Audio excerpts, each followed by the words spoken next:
नमस्कार दोस्तों, मैं हूं नागेंद्र प्रताप सिंह और आप देख रहे हैं मेरा YouTube चैनल कानून फॉर ऑल। दोस्तों, इस चैनल के माध्यम से हम विधि व्यवसाय से संबंधित छोटी छोटी लेकिन मोटी बातों पर चर्चा और परिचर्चा करते हैं और एक दूसरे से विचार विमर्श करते रहते हैं।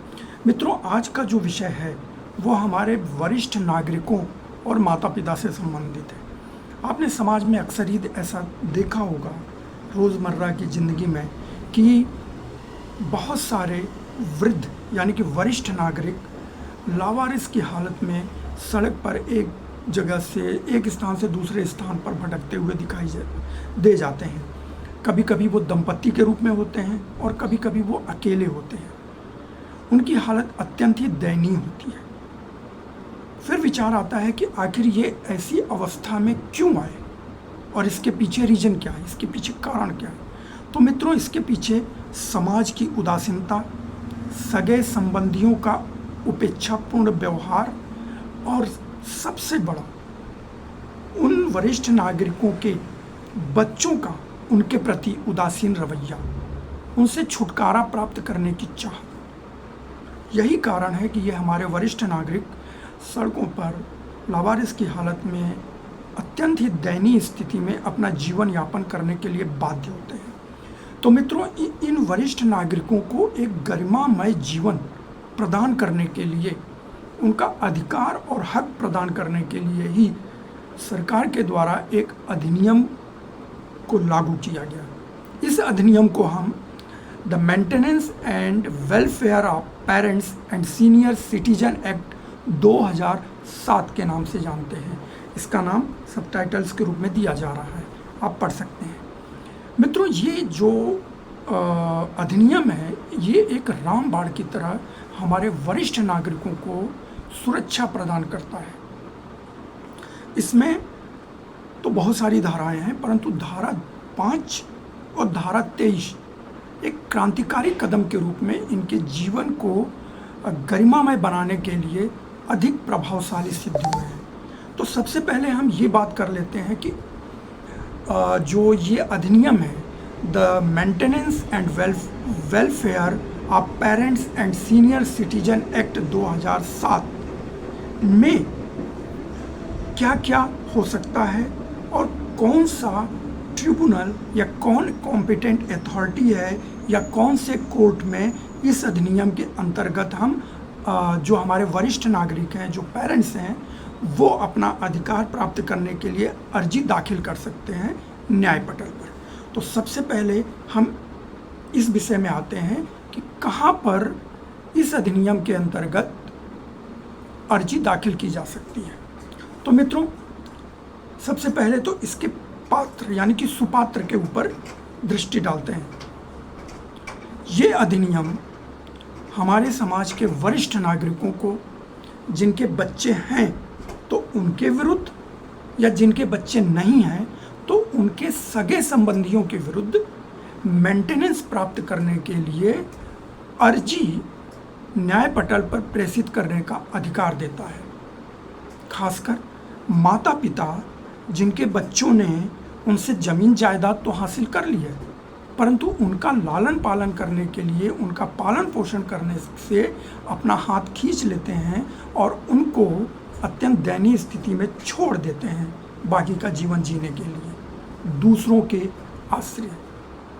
तो ऐसे बच्चों के प्रति जो माता पिता हैं वो अर्जी दाखिल कर सकते हैं मेंटेनेंस का। जी हाँ, और इसमें जो सबसे बड़ा कदम है वो है कि जिन माता पिता ने अपनी ज़मीन जायदाद बच्चों के हवाले कर दिया है, बच्चों के नाम पे कर दिया है, गिफ्ट कर दिया है ना, वो माता पिता यदि चाहें तो उन बच्चों से अपनी जायदाद और ज़मीन वापस ले सकते हैं बिना किसी कोर्ट फी के, बिना किसी वैल्यूएशन के, बिना किसी हिक्कप और हिंड्रेंस के। जी हाँ, कैसे कर सकते हैं, आइए इस पर विचार विमर्श करते हैं। तो सबसे पहले आता है कि कौन लोग हैं जो इस अधिनियम के अंतर्गत न्याय पटल पर अर्जी दाखिल कर सकते हैं मेंटेनेंस प्राप्त करने के लिए। तो इसमें माता पिता आ जाते हैं जो अपने बच्चों के विरुद्ध कर सकते हैं। एक बच्चा हो तो उसके विरुद्ध और कई बच्चे हों तो सबके विरुद्ध कर सकते हैं। ये अधिनियम उनको पूरा अधिकार देता है कि आप जिसके विरुद्ध चाहें, जितने बच्चों के विरुद्ध चाहें आप कर सकते हैं अर्जी। ठीक है, जो वरिष्ठ नागरिक हैं अगर उनके बच्चे हैं तो उन बच्चों के अगेंस्ट में, और यदि बच्चे नहीं हैं तो अपने जीवित सगे संबंधियों के विरुद्ध अर्जी दाखिल कर सकते हैं कि हमें सगे संबंधियों से मेंटेनेंस दिलाया जाए। जी हाँ, इसका प्रावधान इस अधिनियम के अंतर्गत है। अब ये तो पहली बात हो गई कि कौन अर्जी कर सकता है। दूसरा, किसके पास अर्जी करना है। तो मित्रों, स्टेट गवर्नमेंट ने डिस्ट्रिक्ट मजिस्ट्रेट को, यानी कि जो जिले का मजिस्ट्रेट होते हैं, ऑनरेबल मजिस्ट्रेट होते हैं, डिस्ट्रिक्ट मजिस्ट्रेट, उनको पूरा पावर दिया है। उनको पूरा पावर दिया है कि इस अधिनियम के अंतर्गत वो ट्रिब्यूनल का निर्माण करें और उसमें ऐसी व्यवस्था करें कि वरिष्ठ नागरिकों या माता पिता की अर्जी से संबंधित समस्त प्रक्रिया को पूर्ण किया जा सके और उनको न्याय दिया जा सके। ठीक है, तो सबसे बड़ा अधिकारी होता है डिस्ट्रिक्ट मजिस्ट्रेट। अब ये आता है कि अर्जी किसके सामने दाखिल करें। तो मित्रों, सब डिविजनल ऑफिसर एसडीओ, जो एसडीओ होता है सब डिविजनल ऑफिसर होता है, जो रिवेन्यू की प्रैक्टिस करते होंगे मेरे भाई, वो जानते होंगे कि रिवेन्यू कोर्ट से रिलेटेड होते हैं एसडीओ। जैसे तहसीलदार, तो तहसीलदार अगर कोई ऑर्डर पास करते हैं तो उनके अगेंस्ट में अपील हम एसडीओ के पास फाइल करते हैं। ठीक है ना। तो सब डिविजनल ऑफिसर की रैंक वाला व्यक्ति ही इस अधिनियम के अंतर्गत, यानी कि the maintenance and welfare of parents and senior citizen act 2007 के अंतर्गत ट्रिब्यूनल का काम करता है। ठीक है, तो ये हो गया कि हम जो अर्जी है किसके सामने फाइल करेंगे, तो एसडीओ के सामने फाइल करेंगे। ठीक है ना। अब ये आता है कि अर्जी कैसे फाइल करेंगे, क्या इसके लिए वकील की ज़रूरत पड़ती है, और इसका प्रोसीजर क्या है, इसका फॉर्मेट क्या है। तो मित्रों, बिल्कुल सरल चीज़ है, कुछ भी करने की ज़रूरत नहीं रहती है हमारे वरिष्ठ नागरिकों को। सिर्फ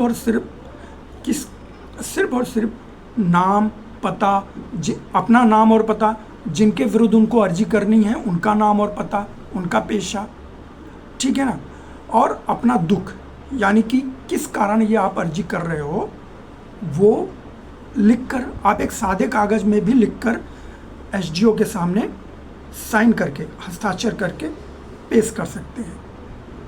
एसडीओ उनको स्वीकार कर लेंगे और उसके हिसाब से फिर उसमें प्रोसेस स्टार्ट हो जाएगा, यानी कि समन इशू करना, नोटिस इशू करना, सामने वाली पार्टी को बुलाना, उनका से लेना, फिर उसके बाद दोनों को सुनने के बाद आगे की कार्यवाही। ठीक है, तो इसमें कोई फॉर्मेट की ज़रूरत नहीं पड़ती है, बहुत ज़्यादा इसमें एडवोकेट की सहायता की ज़रूरत नहीं पड़ती है। सिंपल सा, जैसे आप एक अर्जी लिखते हैं कि फ़लाँ के विरुद्ध हमको ये शिकायत है, ठीक उसी तरह से इसमें एक अर्जी लिखते हैं, अपना नाम, पता, एड्रेस, मोबाइल नंबर, ये सब देते हुए, आप रहते कहाँ हैं उसका पूरा देते हुए, ठीक है ना, और किसके विरुद्ध आप अर्जी कर रहे हैं उनका नाम, पता, एड्रेस और व्यवसाय देते हुए फिर अपना ग्रीवेंस लिखते हैं कि हमें दुख है, क्या दुख है कि ये बच्चा हमारा है, हमको पाल पोष नहीं रहा है, हमको मेंटेनेंस नहीं दे रहा है, हमें इतना मेंटेनेंस दिलाया जाए।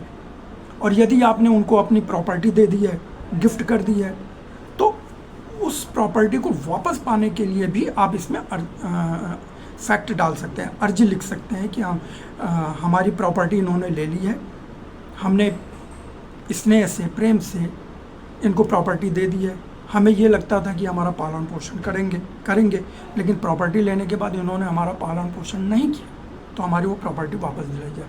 तो इस तरह का फैक्ट उसमें डालकर हम अर्जी एसडीओ के सामने दे सकते हैं, सब डिविजनल ऑफिसर के सामने। ठीक है, तो ये आ गया कि कौन अर्जी कर सकता है और कहाँ पे अर्जी कर सकता है। तो ट्रिब्यूनल कौन होगा, एसडीओ का ऑफिस, सब डिविजनल ऑफिसर। इससे नीचे के रैंक वाले के पास आप नहीं जाएंगे, इससे ऊपर के रैंक वालों के पास आप जा सकते हैं, लेकिन जो ऑथेंटिकेटेड ट्रिब्यूनल ऑफिस जो है वो एसडीओ का ऑफिस है। ठीक है, ये हो गया। अब तीसरी चीज़, the maintenance and welfare of parents and senior citizen act 2007 के कौन से सेक्शन के अंतर्गत आप ये फाइल करेंगे? तो इसके लिए सेक्शन 5 है। जी हाँ, सेक्शन 5 बताता है कि इसके अंतर्गत आप मेंटेनेंस के लिए अर्जी दाखिल कर सकते हैं, और ये मेंटेनेंस की जो अर्जी होती है उस पे आपको मेंटेनेंस कितना मिल सकता है, तो इसका प्रावधान है दोस्तों इसी के अंतर्गत, इसी अधिनियम के अंतर्गत, कि जो मैक्सिमम मेंटेनेंस की जो राशि है वो 10,000 रुपये पर मंथ है। यानी कि वो ज़्यादा से ज़्यादा हमारे वरिष्ठ नागरिकों को, हमारे पेरेंट्स को 10,000 रुपये पर मंथ की मेंटेनेंस मिल सकती है इस ट्रिब्यूनल के द्वारा, इस अधिनियम के अंतर्गत। ठीक है, तो ये धारा 5 की बात हुई कि धारा 5 के अंतर्गत ये सुपात्र लोग भी, जो मैंने सुपात्र बताया कि कौन कौन लोग अर्जी कर सकते हैं, वो सेक्शन 5 के अंतर्गत ही कर सकते हैं। ठीक है, मेंटेनेंस के लिए। सेक्शन 4 अगर आप पढ़ेंगे, इसकी धारा 4 आप पढ़ेंगे तो धारा 4 में दिया हुआ है विस्तार से कि कौन कौन लोग हैं जो मेंटेनेंस के लिए इस अधिनियम के अंतर्गत सेक्शन 5 के अंदर अर्जी दाखिल कर सकते हैं। किसके पास? एसटीओ के पास, सब डिविजनल ऑफिसर के पास। और मैक्सिमम आपको कितना मेंटेनेंस मिल सकता है? 10,000 रुपये पर मंथ। आपके एक बच्चे हों, 2 बच्चे हों या 3 बच्चे हों। एक बच्चा है तो भी मैक्सिमम 10,000 ही मिलेगा, 3 बच्चे हों तो भी मैक्सिमम आपको 10,000 रुपये पर मंथ मेंटेनेंस मिल सकता है। अब आते हैं जो सबसे बड़ी चीज़ है, क्रांतिकारी कदम है, वो है सेक्शन 23 के अंतर्गत। जी हाँ, सेक्शन 23 के अंतर्गत ये प्रावधान दिया गया है कि इस अधिनियम के लागू होने के बाद, पहले का नहीं, इस अधिनियम के लागू होने के बाद यानी कि 2007 के बाद यदि किसी वरिष्ठ नागरिक ने या माता पिता ने, पेरेंट्स ने अपने बच्चे को अपनी प्रॉपर्टी गिफ्ट कर दी है, ठीक है, और इस आधार पर गिफ्ट की है कि वो बच्चा जिसको वो गिफ्ट कर रहे हैं प्रॉपर्टी, वो उनका जीवन भर पालन पोषण करेगा, उनकी दवाइयों का देखभाल, मतलब उनको अगर कोई रोग होता है तो उसकी देखभाल करेगा, उनकी चिकित्सा की व्यवस्था करेगा, उनके खाने पीने की व्यवस्था करेगा, उनके रहने की व्यवस्था करेगा, अपने परिवार में सम्मानजनक स्थिति देने की व्यवस्था करेगा। इस आधार पे अगर आपने, पेरेंट्स ने गिफ्ट कर दिया है, ठीक है, तो यदि वो बच्चा गिफ्ट में प्रॉपर्टी प्राप्त कर लेने के बाद अपने पेरेंट्स को छोड़ देता है, दूसरों की दया पर निर्भर कर देता है, उनका पालन पोषण नहीं करता, उनकी दवाइयों की व्यवस्था नहीं करता है, उन्हें अपने परिवार में सम्मिलित नहीं करता है ना, क्योंकि इमोशनल जो हैरेसमेंट होता है बहुत ज़्यादा होता है। एक पेरेंट्स अपने बच्चों के परिवार में घुल मिलकर अपना जीवन यापन करना चाहते हैं, परंतु अगर बच्चा अपने परिवार से अपने पेरेंट्स को काट देता है तो ये इमोशनल हैरेसमेंट होता है, जो बहुत बड़ा हैरेसमेंट होता है, यानी भावनात्मक कठोरता होती है जो उनको प्रताड़ित करती है। इसलिए क्योंकि वो अपने नाती पोतों से, अपने बच्चों से दूर है, वो भावनात्मक रूप से टूट जाते हैं। तो अगर इस तरह की व्यवस्था के अंतर्गत लड़का या लड़की जो भी है अपने द्वारा किए गए वादों को पूरा नहीं करते हैं, तो पेरेंट्स सेक्शन 23 के अंतर्गत, जी हाँ, सेक्शन 23 के अंतर्गत ट्रिब्यूनल को ये अर्जी लिख सकते हैं कि हमारा जो गिफ्ट डीड हमने किया है, जो रजिस्टर्ड कर दिया इसके नाम से, उसे कैंसिल किया जाए और हमारी प्रॉपर्टी हमको वापस दिलाई जाए। मित्रों ध्यान से सुनिए, ये सेक्शन 23 बड़ा ही क्रांतिकारी कदम है। सेक्शन 23 के अंतर्गत अर्जी देने के लिए हमें क्या क्या करना चाहिए, किन किन बातों का ध्यान रखना चाहिए हमारे वरिष्ठ नागरिकों को। पहला, ये लागू हो रहा है 2007 के बाद, यानी कि जब ये अधिनियम लागू हो गया उसके बाद सेक्शन 23 प्रभाव में आया। सेक्शन 23 क्या कहता है कि यदि माँ बाप ने इस आधार पर कि बच्चा उनका जीवन भर पालन पोषण करेगा, उनकी दवाइयों की व्यवस्था करेगा, उन्हें अपने परिवार के साथ रखेगा, इस आधार पर अपनी पूरी प्रॉपर्टी उसको गिफ्ट कर दी है।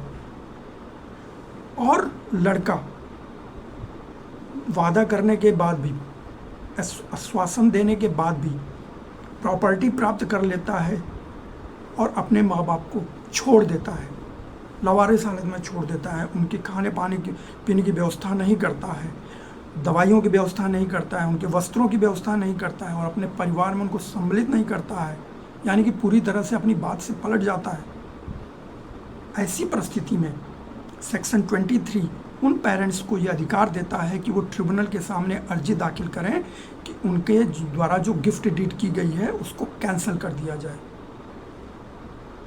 उसको खारिज कर दिया जाए और उनकी प्रॉपर्टी को उनको वापस दिलाया जाए। और ऐसी परिस्थिति में ट्रिब्यूनल इस प्रकार का आदेश पारित भी कर सकता है और कई मामलों में तो ऐसे ट्रिब्यूनल ने इस तरह के आदेश पारित भी किए हैं। जी हाँ, और याद रखिए इसमें कोई भी आपको कोर्ट फीस देने की ज़रूरत नहीं पड़ती है।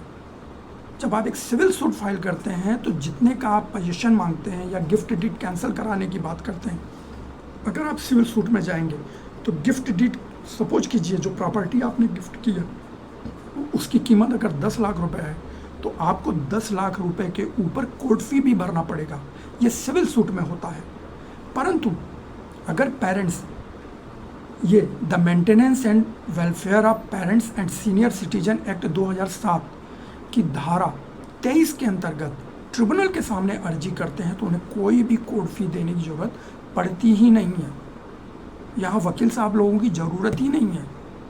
आप सिंपल सा एप्लीकेशन लेके जाइए और एसडीओ को दे दीजिए, बोलिए कि यह हमें वापस दिलाइए। ध्यान सिर्फ इतना रखना है कि आपने गिफ्ट 2007 के बाद किया है और हो सके ही नहीं, उसमें एक कंडीशन है कि उस गिफ्ट डीड में ये सारी बातें आप मेंशन करा दो, ये सारी बातें मेंशन करा दो कि गिफ्ट डीड इसलिए दिया जा रहा है कि ये जिसको हम गिफ्ट डीड दे रहे हैं, मतलब गिफ्ट के द्वारा जिसको हम प्रॉपर्टी दे रहे हैं वो हमारा मेंटेनेंस करेगा, हमारी देखभाल करेगा, हमारे जीवन भर जीवन यापन से संबंधित समस्त बातों का ख्याल रखेगा, मेडिसिन का, चिकित्सा का ख्याल रखेगा, वस्त्र का ख्याल रखेगा, भरण पोषण का ख्याल रखेगा, अपने परिवार में सम्मिलित करेगा, सम्मानजनक स्थिति देगा। ये सारी बातें गिफ्ट डीड में आ जानी चाहिए। ठीक है, पहले तो 2 कंडीशन होगी, एक तो 2007 के बाद गिफ्ट डीड एक्सिक्यूट होना चाहिए, रजिस्टर्ड होना चाहिए, और दूसरा उसके अंदर ये सारी चीज़ें जो फैक्ट्स मैंने बताए वो सब मेंशन होना चाहिए। ठीक है, अगर ये सारी चीज़ें पूरी कर लेते हैं तो सेक्शन 23 के अंतर्गत हमारे पेरेंट्स उस गिफ्ट डीड को कैंसिल कराने के लिए अर्जी दे सकते हैं और उनके फेवर में 100% वो ऑर्डर आ सकता है। हाँ, और मान लीजिए कि आपने ये सारी चीज़ें उस गिफ्ट डीड में मेंशन नहीं की हैं, तो आपकी अर्जी में वो सारे फैक्ट्स आने चाहिए कि आपने ये गिफ्ट डीड उनको दी थी, इसी वजह से दी थी कि वो हमें हमारा मेंटेनेंस करेंगे, हमारा भरण पोषण करेंगे, हमारी चिकित्सा का व्यवस्था करेंगे और चिकित्सा तो और हमें परिवार में सम्मानजनक स्थिति देंगे। ये आपकी अर्जी में मेंशन होना चाहिए ताकि उसका जवाब उस लड़के से मांगा जा सके जिसको आपने गिफ्ट दिया है। ठीक है, तो यहाँ पे सेक्शन 23 एक क्रांतिकारी कदम के रूप में आपको आपका अधिकार वापस दिलाने के लिए आपके समझ आता है। और याद रखिए, मैंने डिस्क्रिप्शन बॉक्स में वो साइटेशन भी दिए हैं जिसमें कि एक रजिस्टर्ड गिफ्ट डीड को कैंसिल करने का जो आदेश था वो ट्रिब्यूनल ने दिया, और जब उसको सुप्रीम कोर्ट में चैलेंज किया गया तो सुप्रीम कोर्ट ने भी उसको वैलिड माना। जी हाँ, सुप्रीम कोर्ट ने ट्रिब्यूनल के ऑर्डर को वैलिड माना और बच्चे से बोला कि तुम जल्दी से जल्दी वो घर खाली करके अपने माता पिता को सौंप दो। उसका साइटेशन मैंने नीचे दिया हुआ है, आप उस साइटेशन को पर जाकर वो जजमेंट निकाल सकते हैं और जजमेंट पे को पूरे पैराग्राफ को पढ़कर आप समझ सकते हैं कि ये ऑर्डर कितना प्रभावशाली होता है जो ट्रिब्यूनल के द्वारा पारित किया जाता है सेक्शन 23 के अंतर्गत। तो हमारे वरिष्ठ नागरिकों को और हमारे जो वो पेरेंट्स जिनको उनके बच्चों ने उनकी प्रॉपर्टी लेकर छोड़ दिया है नरकीय जीवन जीने के लिए, लावारिस जीवन जीने के लिए, उनके लिए ये अधिनियम एक रामबाण की तरह है। और सेक्शन 5 के अंतर्गत वो मेंटेनेंस के लिए जा सकते हैं और सेक्शन 23 के अंतर्गत वो अपनी प्रॉपर्टी को वापस पाने के लिए बड़ी ही आसानी से कार्रवाई कर सकते हैं। तो मित्रों, ये जो maintenance and welfare of parents and senior citizen act 2007 है, इसकी जानकारी आप अपने शहर के, अपने ज़िले के, अपने गांव के, अपने मोहल्ले के सभी वरिष्ठ नागरिकों को हो सके तो दें, उन्हें इसके बारे में बताएं ताकि वो अपने अधिकारों का उपयोग करें और अपने अंतिम समय का जो जीवन है उसको गरिमामय बनाकर उसके साथ आनंदपूर्वक जीवन यापन करें। ये अत्यंत आवश्यक है जो सरकार के द्वारा दिया गया है इस अधिनियम के अंतर्गत। तो मित्रों, इस वीडियो में इतना ही। अगली वीडियो में हम किसी नए बिंदु पर चर्चा और परिचर्चा करेंगे। हो सकता है इसी अधिनियम के अंतर्गत कुछ और प्रभावशाली बातें हैं जिन्हें हम नोट करेंगे और उस पर चर्चा और परिचर्चा करने के लिए आपके समझ प्रस्तुत होंगे। तब तक के लिए खुश रहिए। जय श्री राम।